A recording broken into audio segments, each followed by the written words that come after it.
सजना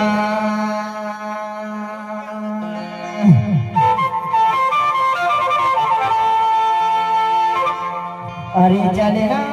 तोला ले जाऊंगी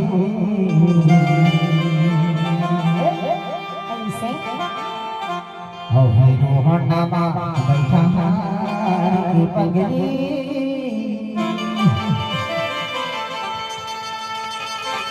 हे तोला मंडला सहरे घुमा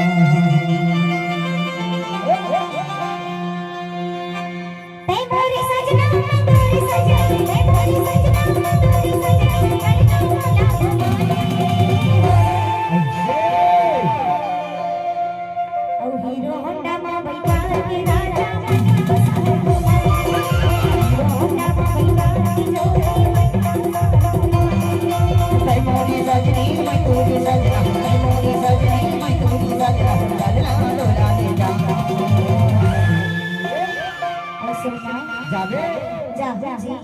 जावे जाए जाके अपना बदला बता दे अरे मैं जोड़ देता हूं मैं है देखो ज्यादा कुछ नहीं चाहिएगा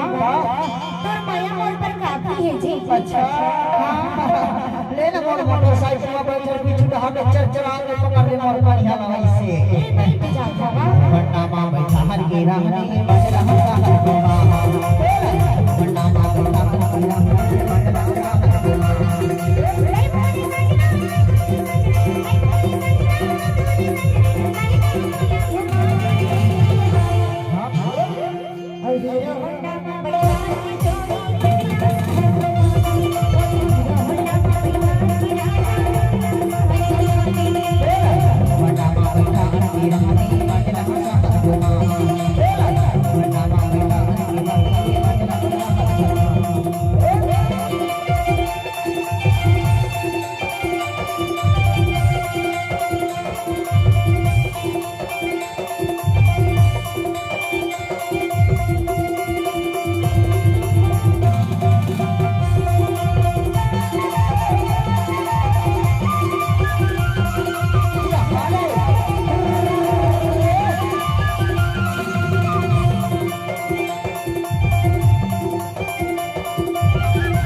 मानोगे? नहीं मानोगा। अरे मैं मोटरसाइकिल में छुप जाके मंदिर के ठंड ढला को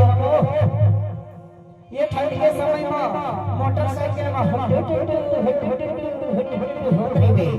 ऐसे पर दोनों झगड़े को तो ज्यादा ठंड नहीं लगी जी। हाँ दोनों झगड़े को तो ज्यादा ठंड नहीं लगी। हाँ कभी छुड़ा हाथ पकड़ में लगा मोला चल चला कभी तो ठंड नहीं लगी ऐसे तब गाड़ी चालू करोगा लेकर हां हाँ रोहना मां बैठा है